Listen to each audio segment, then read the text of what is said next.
Hi, everybody.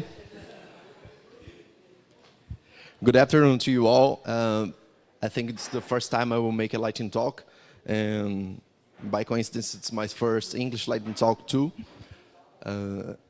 I will try to speak slowly so everyone may understand at least a little bit of what I'm talking. So I'm going to talk to you here today about Management 3.0, or also Management 3.0, okay?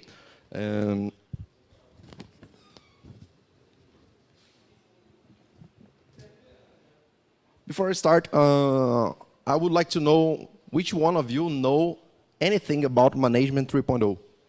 Raise the hand.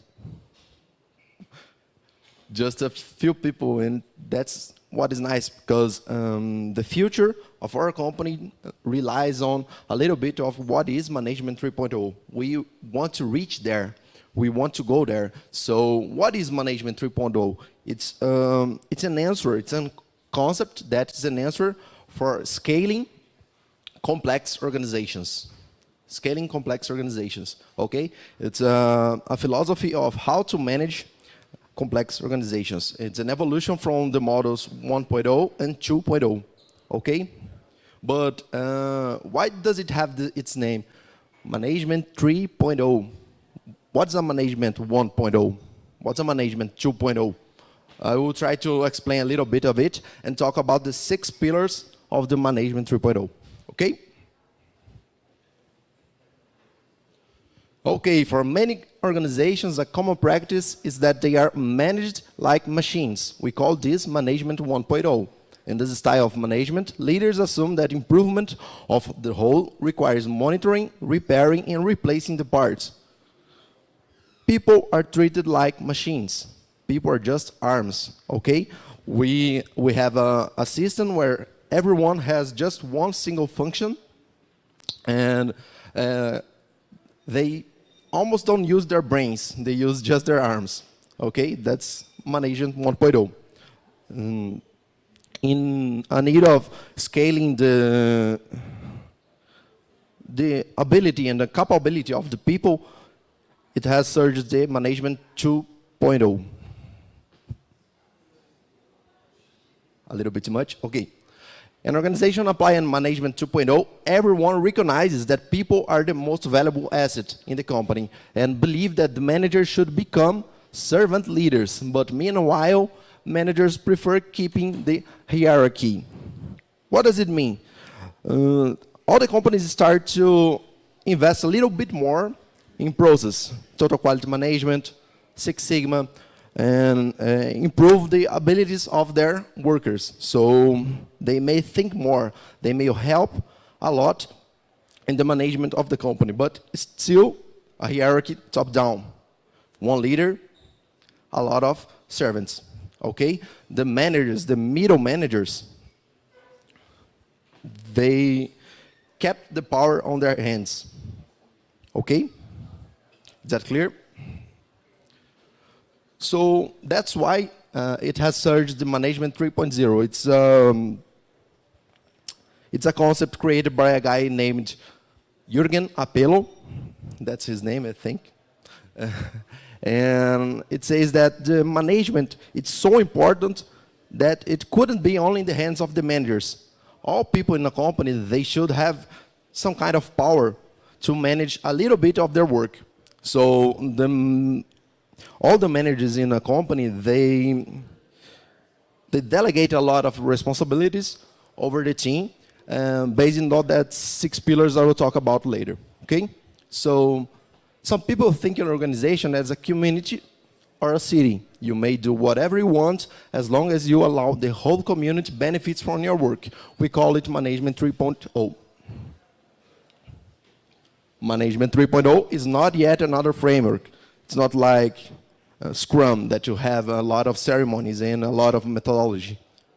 Management 3.0, it's like a philosophy, it's a mindset. It's a way of thinking the management. It's a mindset combined with ever-changing collection of games, tools, practice to help any worker to manage the organization. It is a way of looking at work systems. It has principles.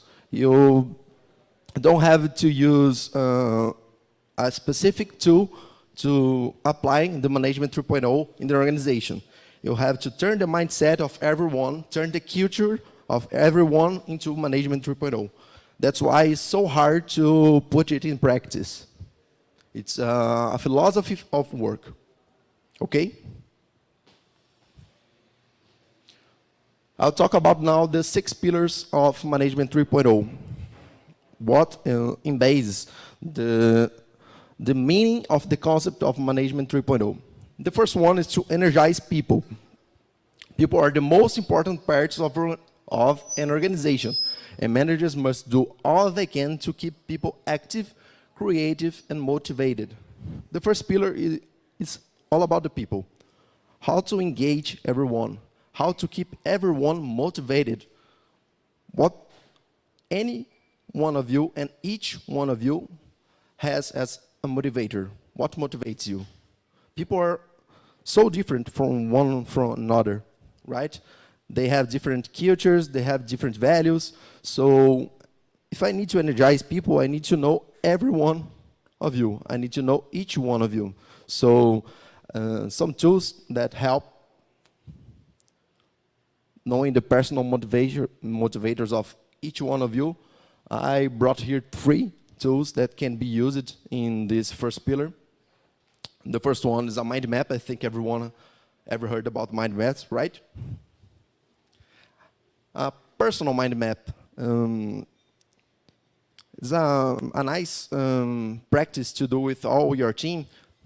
Every single one of them in the room, do a mind map explaining what are their goals, who are their family, where are they from. You may know where and what and why everyone is motivated for. Okay? The second one, it's called Champ Frogs. The Champ Frogs is a methodology where you need to prioritize what's more important for you. Every single one of us here has a different priority in between curiosity, honor, acceptance, mastery, power, freedom, relatedness, order, goal, or status. Okay? Some of you may prefer status, some of you may prefer mastery, some of you may prefer power. So as a leader, you need to know what your team prefers. Why? That's where you act in order to motivate them, in order to engage them. Every single one of them, okay? And the third one is the kudo cards. It's a way of recognizing a well-done job or help that you gave to your colleague, okay? Any doubts?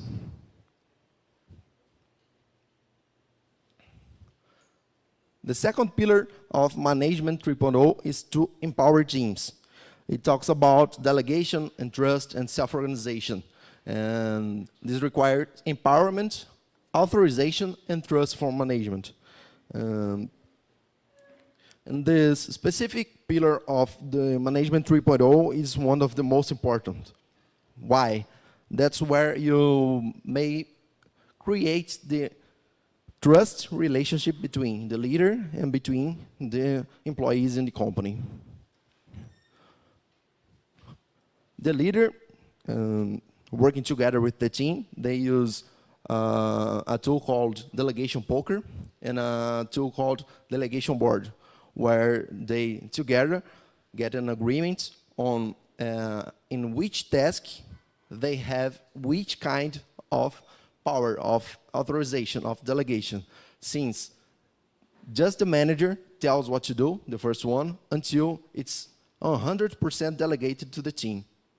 It's an agreement between the team and the manager, okay? It doesn't mean all the team will have all the responsibilities, okay? That's one of the most important and I think the biggest myth of Management 3.0. When someone talks about Management 3.0, the first thing that comes into mind is the team will do everything. It's not like this. The manager needs to agree with the team what he will do and what the team will do. And which kind of power, tell, sell, consult, agree, delegate, whatever, they have in each occasion, okay? And it's open for everyone to see, okay? What's the delegation level of that team? How mature that team are, okay? The more delegation, the more power the team has, and the more mature it is, okay? Align constraints. If you have an engaged team and you have, they know what they can do and what they cannot do, you need to align constraints. You need to put a purpose. You need to put a goal, okay? So self-organization can lead to anything, and it's therefore necessary to protect people and share the research and give people a clear purpose and defined goals, okay? Some tools that are used for align constraints: make everyone go to the same point, to the same objective. OKR, okay, we already use it at the whole DB1. And mission, values, and vision are two kinds of tools that can be used in order to align constraints, okay? Where do we need to reach? Where do we want to go? So now you know where do you want to go. The people are focused, the people are engaged, and the people are focused and engaged. And now we need to develop competence, okay? Teams cannot achieve their goals if team members aren't capable enough. And managers must therefore contribute to the development of the competence. What does it mean? Everyone needs to be able, to be capable to reach the goals. How do we do that as managers? Leading by example, encouraging and enabling self-study, training and certification, coaching, and learning from failure. I will talk a little bit more about the last one in the sixth pillar, okay? And here at DB1, we have a really powerful tool to make people develop competence. That's the Individual Development Plan, or PDI, right? And it's a really powerful tool in order to improve the competence of the team, okay? As managers and as an employee, you really should put a lot of effort in your individual development plan, okay?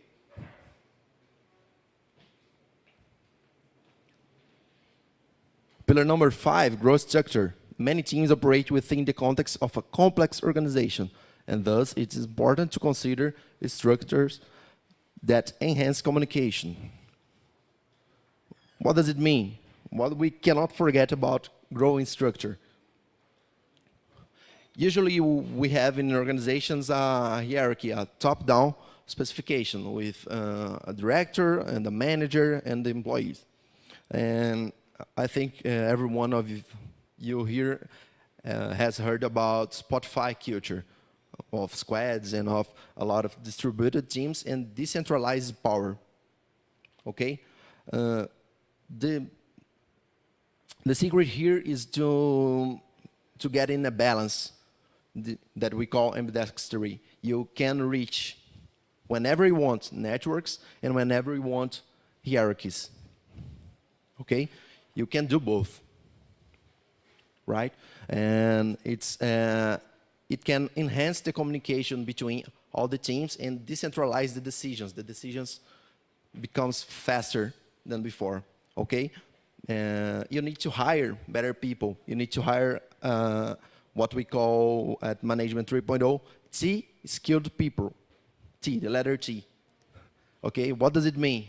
It have everyone that you hire have enough competence to be a specialist in what they do, and enough competence in soft skills that he can talk to every other part of your value chamber, okay?